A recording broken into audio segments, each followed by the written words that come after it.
Hola, ¿qué tal? Bueno, muy buenas tardes. Aquí nuevamente estamos con un webinar RH Management. Estamos con unos panelistas de lujo. Vamos a hacer una reflexión sobre la calle transformará el mundo del trabajo en Chile. Tenemos la presencia de Cristian Valdivieso, socio de Criteria Research, y del decano de la Facultad de Economía y Negocios de la Alberto Hurtado, Eduardo Barzúa. Muchas gracias por este día donde juega Chile, además. Así es que muchas gracias por estar por acá. Gracias, Pato, por la invitación. A ver si podemos dar algunas ideas, pistas para tener una buena conversa, que es lo que interesa.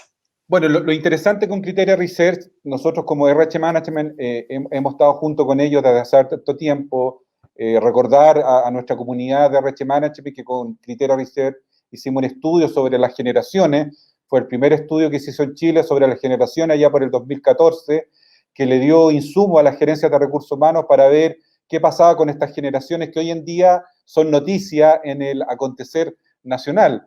No es casualidad este cambio generacional que se está dando en el tema político y justamente lo que nos convoca ahora. Por eso este webinar lo hemos llamado La calle transformará el mundo del trabajo en Chile, como una pregunta. Y queremos empezar con la reflexión para que nos dé como una panorámica desde lo que está mirando Cristian Valdivieso, desde su experiencia, por qué este tema es tan relevante y qué está mirando él de lo que se nos viene, estos cambios que estamos viviéndolo. Cristian, muchas gracias por estar acá con nosotros. Gracias por la invitación, Pato. A ver si tenemos algunas reflexiones para instalar una conversación, más que certezas, porque yo creo que si hay algo que estamos habitando en este mundo son puras incertidumbres, y desde esa perspectiva tratar de construir certezas es algo bien improbable e incluso uno podría decir que infructuoso.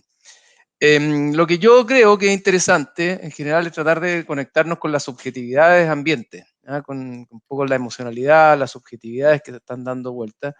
Y desde esa perspectiva yo creo que venimos en un proceso ya de un cierto tiempo donde estamos viendo dos crisis importantes, una crisis de desconfianza institucional, que son crisis objetivas, basadas en datos objetivos, pero que son fundamentalmente subjetivas. La gente desconfía profundamente de las instituciones.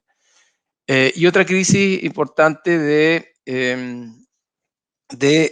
una crisis de desigualdad, bien importante que se ha instalado en el país.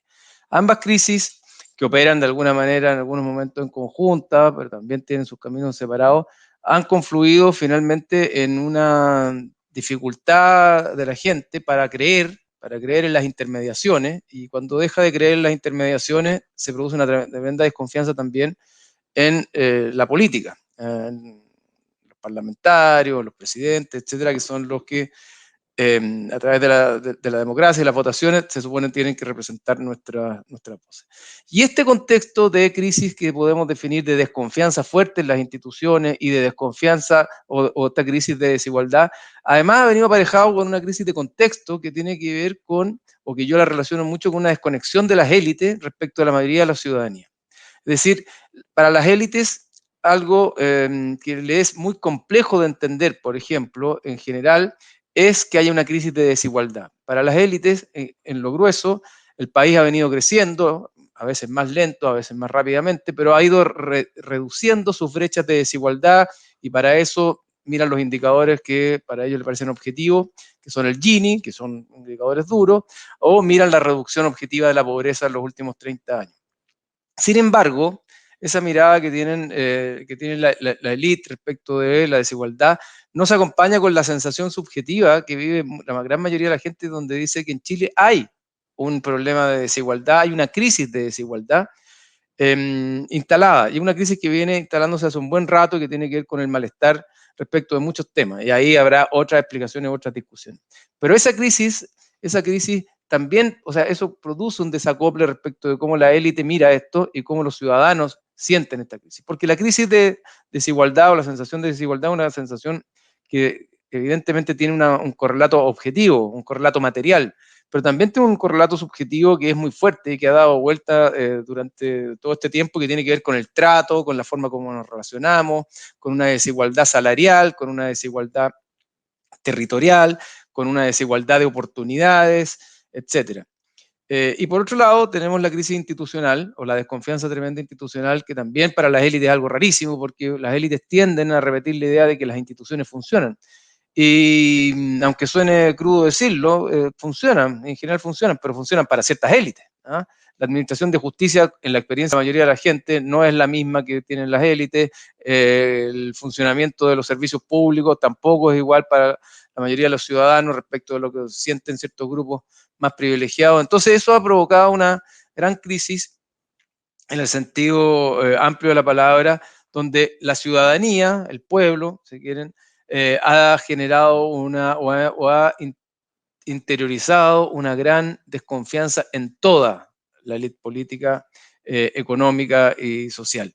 Y hoy día, cuando miramos los resultados de la última elección convencional, de alguna manera vemos reflejada de buena manera esta crisis que se venía viviendo, donde finalmente la votación por independientes fue tan potente, tan poderosa e inesperada por la mayoría de los ciudadanos, que vino solamente a corroborar esta sensación de desamparo que ha sentido la gran mayoría de los ciudadanos respecto de las élites gobernantes y políticas, y un llamado desesperado de alguna manera a oxigenarla y a darle otro espacio de representación a través de grupos independientes. Vimos en esta elección, por ejemplo, que en lo convencional, al abrirse el espacio para los independientes y con todas las trabas que hubo, porque efectivamente la fragmentación de listas hacía muy difícil que salieran tanto independientes, pero así todo salió, hay un 34% de personas elegidas en listas absolutamente independientes en la convención. Del total de personas elegidas, independientes de los escaños reservados, el 34% fueron independientes. Si uno compara eso con lo que hay en el Congreso hoy día, no nos olvidemos que el Congreso tiene un número equivalente, la cantidad de independientes en el Congreso es un 1%. Eso fue lo que salió elegido en el Congreso y hoy día al abrir el espacio se abrió un 34%. Ahora, si uno además de eso incorpora los independientes que salieron en listas de partidos políticos, el total de independientes, no nos olvidemos que muchos independientes fueron en las listas de los partidos tradicionales, pero como independientes, el total de independientes llega a ser del orden del 66%, es decir, 2 de cada 3 constituyentes hoy día tienen una vocación profunda independiente. Ahora, esta crisis ha terminado instalando ya no solo la sensación de la desigualdad, sino que también el relato de la desigualdad. La elección convencional también puso o mostró de alguna manera que el relato de la desigualdad se había triunfado respecto del relato, si se quiere, de la meritocracia o de la movilidad social, que fue el relato más propio de la transición. Un relato que hizo mucho sentido durante muchos años, que congregó, que agrupó, que aglutinó confianzas amplias en la sociedad y que de alguna manera marcó un cierto modelo de desarrollo sobre el cual la ciudadanía en general estaba bastante convencida y alineada. Alto crecimiento económico, posibilidad de movilidad social, reducción de la pobreza, crecimiento de las clases medias, y donde no importaba tanto el cuánto tenían algunos versus cuánto tenían otros, sino que lo que importaba era que todos fuéramos creciendo.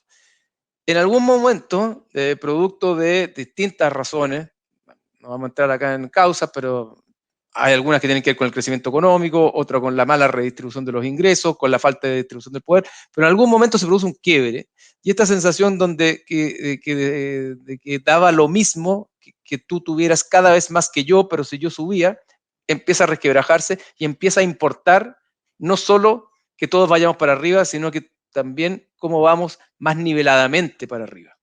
Y eso instala un relato que tiene que ver con la sensación de desigualdad, como digo yo, que también tiene mucho que ver con que la experiencia de muchas clases medias de haber salido de la pobreza y que era algo muy valorado, esta idea de movilidad, de pronto se empieza a ver truncada cuando llegan a la vejez y dicen, bueno, salimos de la pobreza, entramos a la clase media, pero resulta que la vejez nos va a tirar pensiones que nos van a devolver a la pobreza. Empieza a romper este relato donde la movilidad social generaba mucha confianza. Y eso también se vio expresado en la votación de los constituyentes, donde de alguna manera la dicotomía entre la élite contra el pueblo hizo que se valoraran mucho los integrantes de la lista del pueblo y le costara mucho salir a representantes muy propios o muy típicamente de la élite. Entonces tuvimos dos efectos. Uno, los independientes contra la clase política, impugnación de la élite política, y otro efecto,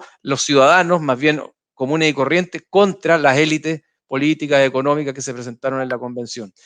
De hecho, nosotros vimos por primera vez, o con más claridad por la ley de los partidos políticos y del financiamiento electoral, que esta vez la plata no tuvo mucho que decir respecto de la elección de los convencionales. Es decir, aquellos que más plata gastaron, que más apoyo tuvieron, del empresariado, fortunas personales o da lo mismo, no salieron elegidos en muchos casos. Y aquellos íconos que se presentaron como independientes, pero habían sido muy emblemáticos de la historia de parte de la transición, como René Cortázar, como Mariana Elwin, también quedaron fuera de la Constitución. Entonces, se expresó de alguna manera con fuerza este conflicto que hemos visto en la elección de la convención, y estará por verse qué es lo que va a seguir pasando en adelante. Ahora, yo creo, para cerrar, que ambas lecturas tienen una implicación directa en lo que pasa con las organizaciones. O sea, está instalado un relato de la desigualdad y de la importancia de la igualdad en términos no solo materiales, sino que también relacionales. Hay un tremendo desafío. Y por otro lado, la desconfianza en las instituciones. ¿Cómo hacemos para que efectivamente podamos tener instituciones en las que confiemos? Mucho se discute respecto del engagement, del compromiso, etcétera. Bueno, todos esos desafíos no son solo desafíos que tocan a la organización en particular, sino que al ecosistema en total. Y la organización no está exenta de esta crisis de confianza institucional, y por lo tanto ahí hay tremendos desafíos que enfrentar en cómo construir confianzas institucionales y organizacionales. Gracias, Cristian. Eduardo, ¿cuál sería tu lectura, tu interpretación un poco, no solo a este estallido electoral que ocurrió el 16 de mayo, sino también al resultado del apruebo, que también fue contundente, de una mirada de país, y lo que viene también desde el 18 de octubre? ¿Cuál sería tu interpretación para llevarla al mundo del trabajo? ¿De qué tienen que estar mirando las empresas, en definitiva, y sobre todo las gerencias de recursos humanos? ¿Qué tienen que tomar la atención a esto? ¿Qué tienen que mirar? Sí, yo creo que hay bueno, Cristian lo decía muy bien, ¿eh? Yo creo que hay un cambio de estados de ánimo y de subjetividad. Yo creo que, no sé, el estallido social, el resultado del apruebo, el resultado electoral reciente, es de nuevo que hablamos de sorpresas. Si uno los ve, son bastante consistentes esos resultados, y si miramos más atrás también. Entonces, yo creo que Cristian acá lo plantea y lo dice muy bien, que se empiece a instalar o se cristaliza un sentido común que, claro, como no tenía nuestro sistema institucional, que también lo plantea muy bien Cristian, la capacidad de tramitarlo, de absorberlo, parecía más bien que el discurso dominante, o el discurso de los medios que en general la gente se nutre, te contaba una realidad que no era la vivencia compartida de muchos chilenos. Entonces, yo creo que de ahí hay que partir planteándose entonces qué es lo que las empresas tampoco están procesando, qué es lo que los distintos espacios donde convivimos no estamos procesando o tramitando. Y aquí, como muestra un botón. A nosotros nos parece como muy normal, o nos parece aceptable, que se tenga que dictar una ley que permita un permiso de mediodía para que la gente concurra a vacunarse. Esto se acaba de aprobar la semana pasada, cuando estamos al 97% a nivel país de las camas UCI ocupadas. Si yo lo leo, te dice que la gente, la empresa o la comunidad de trabajo, donde se supone somos interdependientes, no se le reconoce el derecho a la salud, o no se le está permitiendo ejercer el derecho a la salud.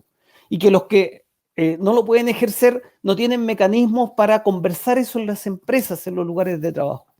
Entonces, hoy día es una ley, hoy día es la pandemia, pero la pregunta que nos tenemos que hacer entonces, y esto tiene mucha correlación con lo que pasa en la sociedad, es qué niveles de diálogo, de horizontalidad, qué niveles de espacios de expresión directa tienen los trabajadores y los empleados en sus lugares de trabajo. En esto, por supuesto, hay enormes diferencias en lo que son las grandes empresas internacionales que están en Chile, el sector público, pero, perdona, no es el pase de movilidad lo que genera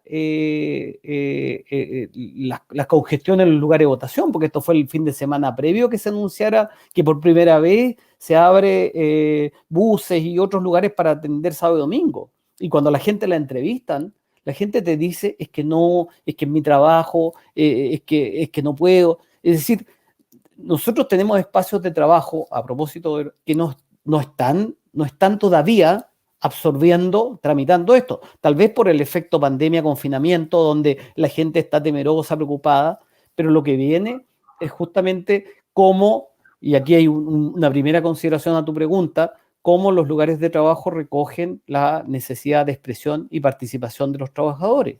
Yo creo que hoy día nosotros no estamos acostumbrados, si el índice de sindicalización es 20%, alguien podría decir, oye, estamos re bien si la gente acá no se sindicaliza, aquí no hay conflicto. Es decir, todo lo contrario, nosotros no tenemos mecanismos normales para tramitar las diferencias y tolerar la expresión. Entonces, primera consideración a tu pregunta, ¿cómo diseñamos, cómo nos imaginamos formas de relación social dentro del trabajo para administrar la colaboración y hablar efectivamente de interdependencia?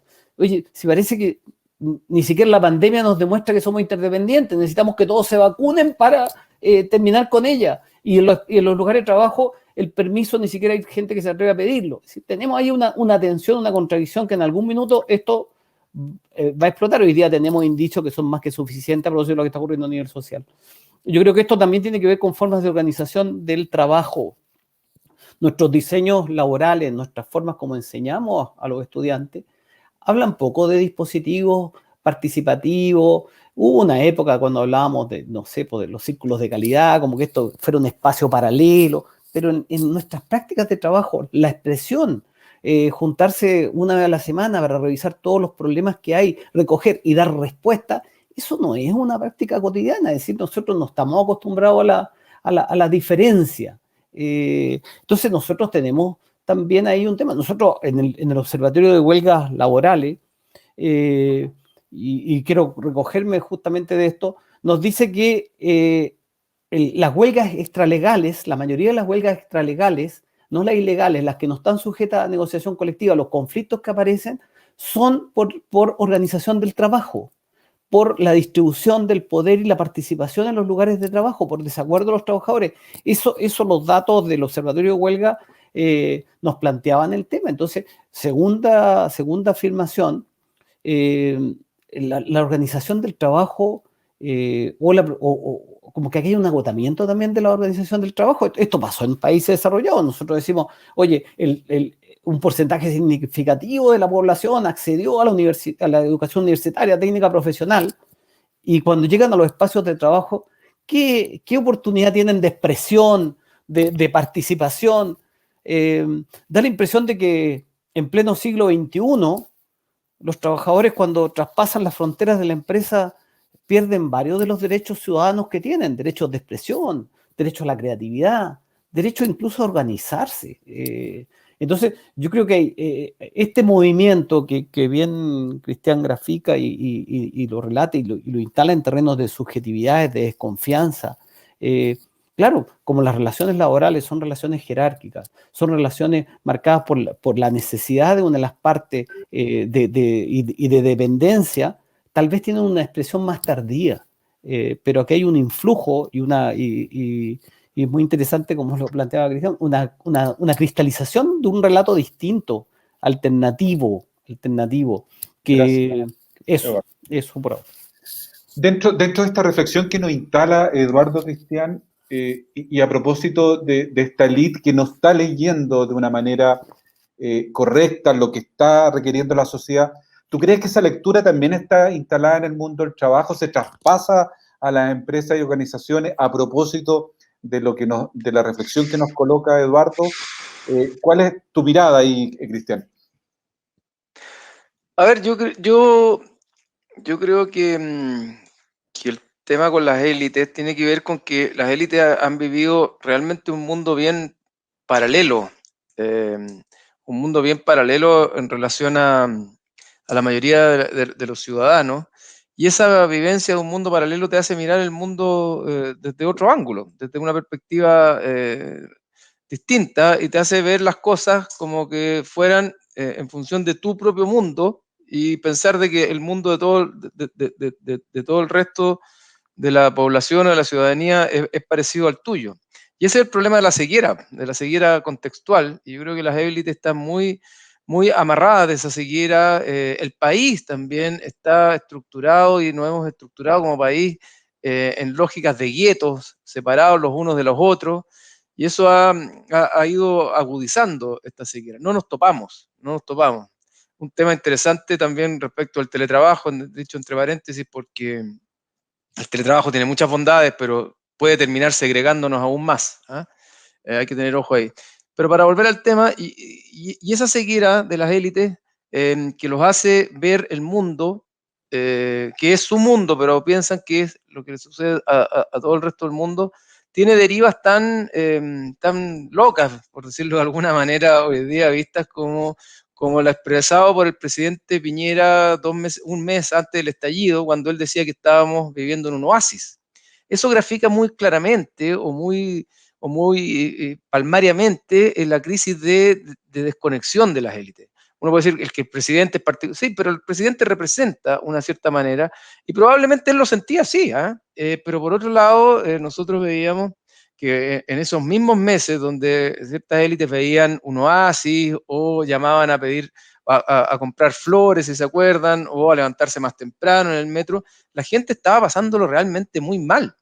Realmente lo estaba pasando muy mal, agobiada con deudas, agobiada porque los sueldos reales no subían ya prácticamente en 10 años, tapada de deudas, con la sensación de muchos jóvenes de haber ido a la universidad y haber sentido que era la primera generación que estudiaba pero que no encontraba pega, o que si encontraba pega era mal pagada y siempre mucho más mal pagada, mucho más mal pagada que lo que podía acceder gente que tenía otra red de contacto y por lo tanto siempre tenías un techo bajo producto de donde nacías. Y esa experiencia que fue engrosando esta experiencia de la desigualdad, es una experiencia que las élites no la vieron. Entonces la pregunta que tengo yo, bueno, y también agregando a esto y metiéndonos más de lleno en el mundo laboral, la experiencia de la mayoría de la ciudadanía empezó a ser de que la meritocracia, que era otra parte fundante del relato de la transición y lo que validaba, lo que habilitaba la movilidad social, la experiencia de la meritocracia empezó a decaer, es decir, ya no era tan fácil ni tan claro que alguien que nacía en la pobreza iba a pasar a la clase media y que alguien de la clase media efectivamente iba a poder mejorar incluso sus condiciones de vida. Esa sensación empezó a decaer de manera profunda. Y eso tampoco lo ven las élites. Entonces la pregunta que tengo yo finalmente es una respuesta hacia ellos, hacia las élites que dirigen las organizaciones, hacia los liderazgos. Bueno, ahí habrá que ver hasta dónde consideramos las élites, pero quienes tienen cargos de liderazgo, quienes tienen cargos de responsabilidad altas en la organización, y la pregunta es, ¿se sienten conectados realmente con la ciudadanía? ¿Sienten que hay un grado de conexión entre la experiencia de ellos, su experiencia vital, y la experiencia vital del resto? Yo creo que ahí hay un tema muy potente a trabajar, un tema muy relevante a poder gestionar también, y es parte también del llamado que hace el proceso constituyente, que es un llamado a volver a dialogar, a sentarnos a la mesa, distintas partes, este mosaico del Chile, este mosaico diverso, estas distintas partes, a poder dialogar y a poner nuestras experiencias, nuestras vivencias en conversaciones, porque esa es la única manera donde logremos acercar grados de empatía que nos permitan entender desde dónde está mirando el otro, el mundo, que yo estoy mirando probablemente desde un ángulo distinto. Gracias, Cristian. Eduardo, y en esa perspectiva de esta interpelación que hace Cristian a la gerencia en general para poder ponerse en el lugar del otro y saber qué grado de conexión tiene, ¿cómo sería entonces esa lectura, esa mirada excelente que tendrían que tener para poder comprender lo que está pasando y efectivamente lograr esa conexión? ¿Cómo deberían mirar estas transformaciones que vienen desde la calle, el mundo de la empresa y en particular el mundo del trabajo? Sí, yo creo que el tema no es evidente, porque yo creo que nosotros, por distintos sistemas, yo creo que los lugares de trabajo en general no son lugares donde reine la tolerancia a la diversidad y a la discrepancia. Yo creo que en general, salvo que sean políticas activas, como lo tienen algunas empresas de orden internacional y otras más, en general, incluso nuestros propios sistemas de selección están intervenidos para no aceptar la diversidad y la diferencia. Si finalmente la gente termina contratando al que se parece a sí mismo y ojalá opinara lo mismo. Nosotros no somos naturalmente dados a aquello. Yo creo que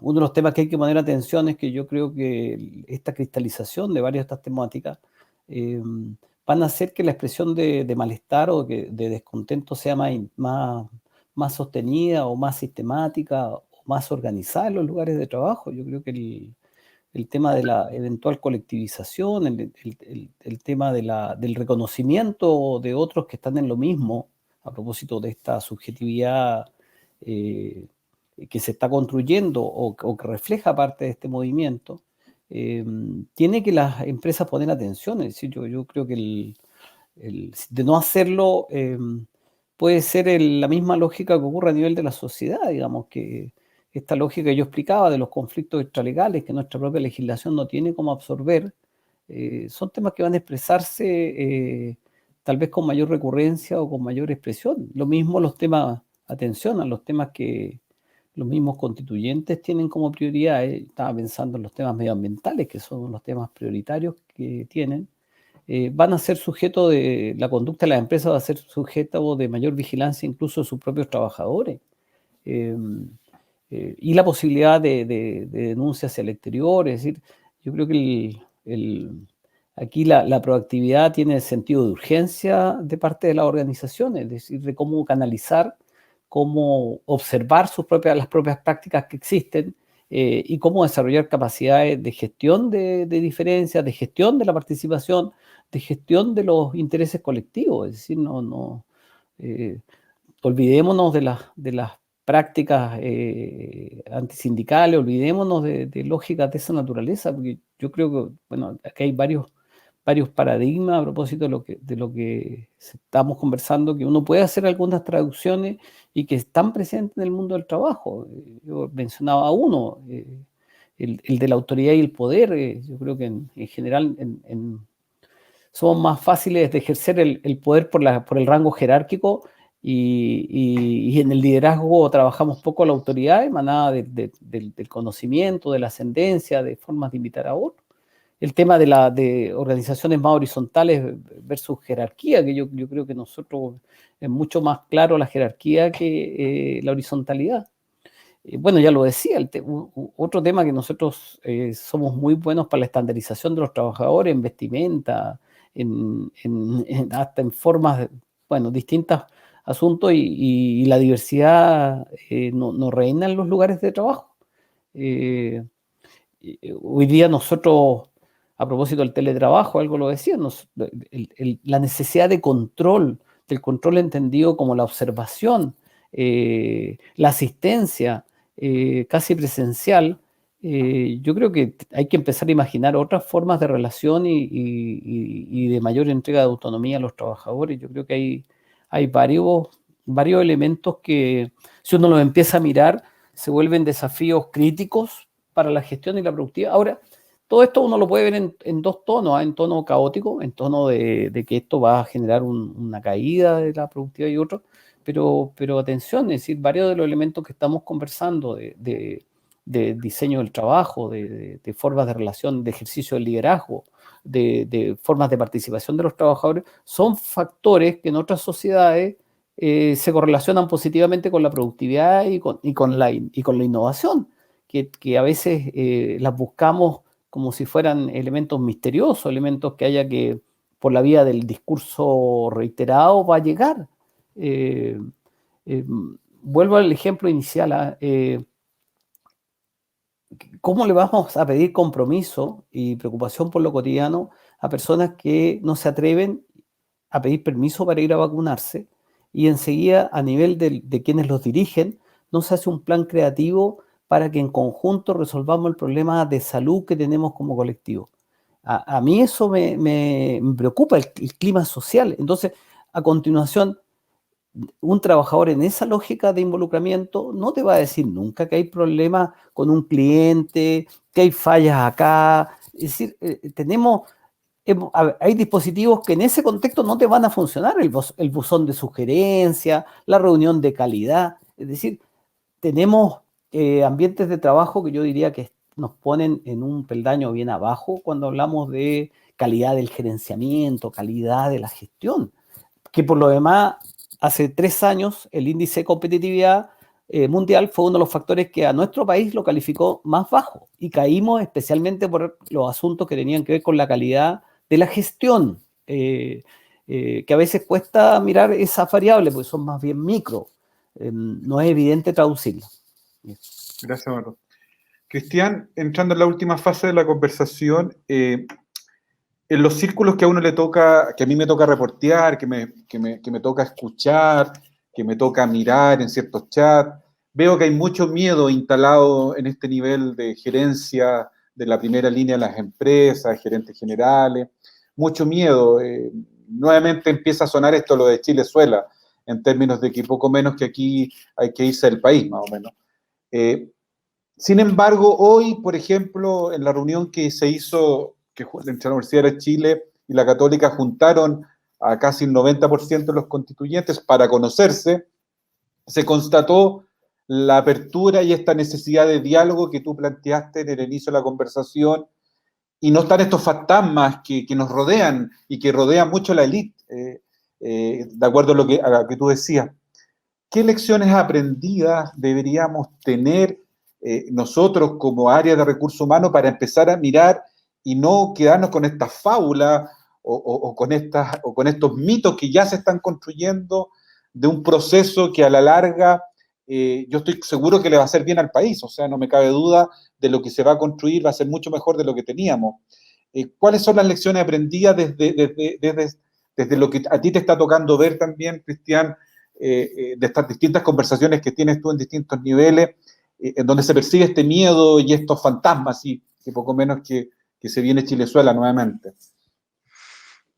A ver, yo partiría diciendo que aquí estamos frente al riesgo de un nuevo desacople, porque cuando uno mira las subjetividades de los ciudadanos respecto del proceso constituyente, se topa con que la gran mayoría de la ciudadanía está contenta con con el desafío que tiene el país, tiene emociones principalmente positivas, alegría, sorpresa, y el miedo en general es una emoción en lo grueso de los ciudadanos bastante marginal, ¿ah? Más bien diría acotado, ¿ah? Y esto que a lo mejor las élites interpretan como algo un poco ingenuo, de estar contento con el proceso. Bueno, la gran mayoría de los ciudadanos está bastante contenta y tiene muchas esperanzas en este proceso. Entonces, el riesgo, de nuevo, de tener un desacople de estas élites que sienten que todo lo que viene es terrible o es peligroso, versus la emocionalidad que está imperando en la ciudadanía, puede terminar generando una suerte de colisión de subjetividades que no es necesariamente positiva. Entonces yo creo que aquí el llamado, de nuevo, a los líderes, a las organizaciones, no es a perder el miedo por perder el miedo, es más bien tratar de conectarse con cuáles son las verdaderas esperanzas que están en los ciudadanos y desde esa perspectiva perder el miedo. Yo creo que aquí gran parte del miedo tiene que ver con la irrupción hoy día, con la irrupción de la ciudadanía, de una ciudadanía politizada que quiere desafiar, o más que desafiar, que quiere increpar, ¿verdad?, a un mundo que le parece que hoy día no es justo y que y que lo ve necesario de cambiar. Y un miedo producto del desconocimiento, de nuevo, de vivir en mundos parcelados, estancos, de no haberse mirado a la cara mucho tiempo y de suponer de que aquí lo que se quiere es destruirlo todo para que no haya nada. Y yo creo que ese supuesto es erróneo, es un supuesto erróneo, creo que es un supuesto que incluso de pronto marea también a las élites de izquierda, porque lo que yo veo es un ánimo muy, si se quiere, revolucionario en el sentido de cambiar las cosas, pero un ánimo revolucionario que busca cambiar las cosas para recuperar una estabilidad. Una nueva estabilidad, no la estabilidad que teníamos antes, porque esa inestabilidad era profundamente inestable desde el punto de vista de la sensación de la gente. Pero aquí, en la búsqueda o la emocionalidad más profunda, tiene que ver con restituir una forma de ser, de relacionarnos y un nuevo pacto social, la Constitución, probablemente un nuevo pacto social en la empresa, que permita dar gobernanza y estabilidad a la sociedad en su conjunto. Entonces, el miedo tiene que ver, creo yo, fundamentalmente con el desconocimiento, con ciertos fantasmas y con una cosa muy atávica de ciertas élites en el país, que es el temor al cambio.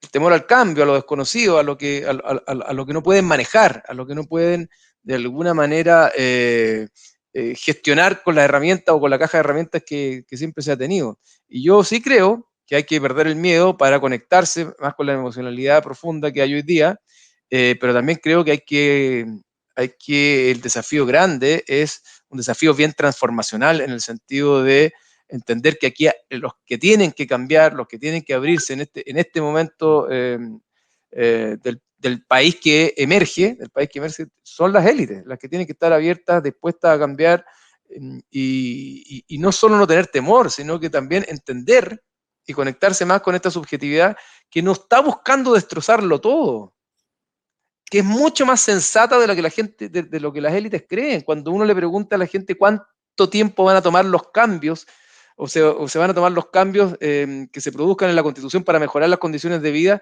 la mayoría de la gente dice esto es lento, son 5 años, nadie piensa que va a ser de un día para otro.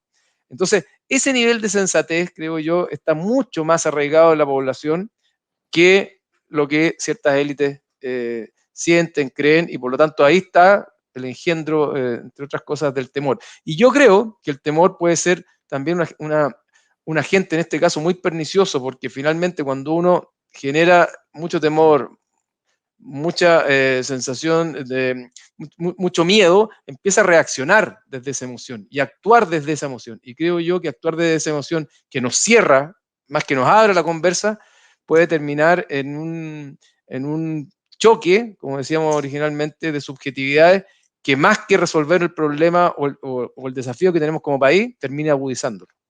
Gracias, Cristian. ¿Cuál es tu interpretación a esta reflexión que estamos teniendo, Eduardo? ¿Cómo lo ves tú?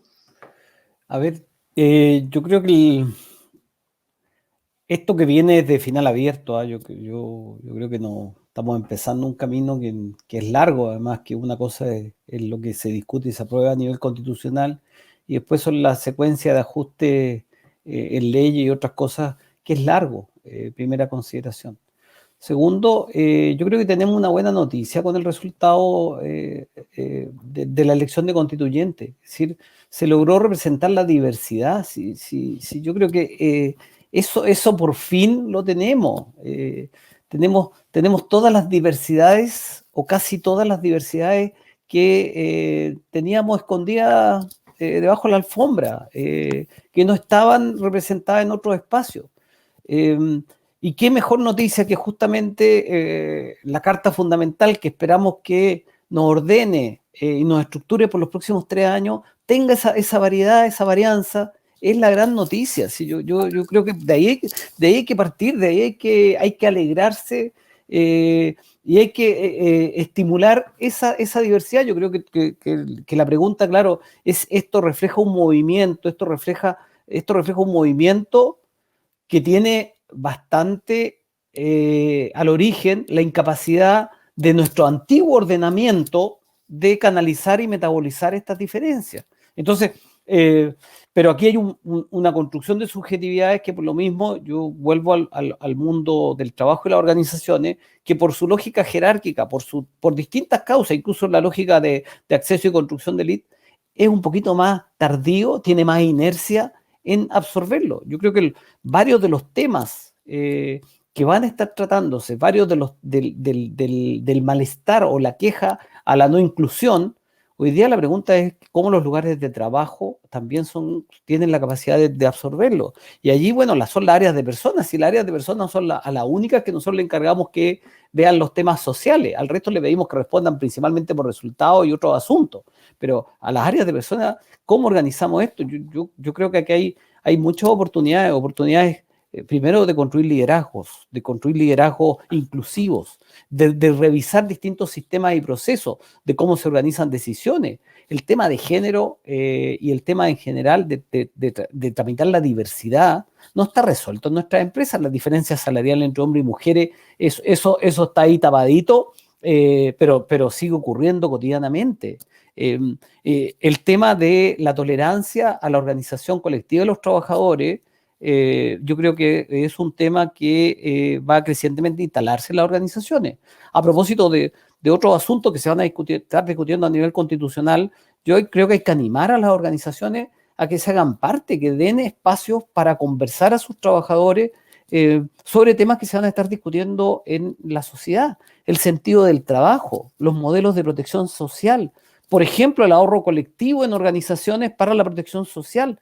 Yo creo que lo peor que pueden hacer las empresas es instalar un discurso de rechazo o al revés, una idea de que hay barreras infranqueables entre lo que ocurre en la sociedad y el interior de las empresas.